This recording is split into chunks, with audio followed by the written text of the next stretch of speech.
नमस्कार, हम आपका स्वागत करते हैं सीरियल की कास्टिंग ऑडिशन स्क्रिप्ट में। जब जब इस धरती पे धर्म की बात आई है, कर्तव्य की बात आई है, तब एक राम और एक मोहन को अपने कर्तव्य का पालन करने आना ही पड़ा है। और मुझे मालूम है कि मेरी पत्नी माया सीता की तरह पवित्र है। वो मेरे और मेरे परिवार के अलावा किसी के बारे में नहीं सोचती। उसकी दुनिया मेरा परिवार है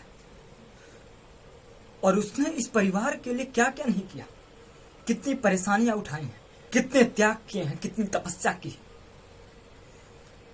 और मां, वो तुम ही हो ना, तुम ही हो जो उसको कितनी बड़ी बड़ी परेशानियों में ढकेला है, यहां तक कि तुमने उसे झूठा भी ठहराया और आज वो इस घर को छोड़कर चली गई।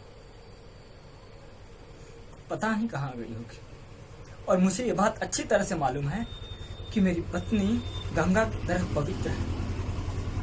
कोई इस पर कितना भी शक करे, लेकिन मैं उसे बुरा नहीं ठहरा सकता, क्योंकि मुझे अपने पत्नी के बारे में मालूम है वो कैसी। मुन्ना और गुड्डू, चलो यहां से। अब हमें इस पापी लंका में नहीं रहना।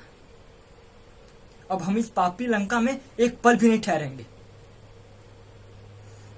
क्योंकि जब मुझे जन्म देने वाली मेरी माँ ही मेरे जीवन में आग लगा दे, तो अब जीवन का कोई फायदा नहीं। इससे अच्छा होता कि मुझे पैदा होते ही मार देती। अगर तुम मुझे पैदा होते मार देती ना, तो आज ये दिन नहीं देखने पड़ते।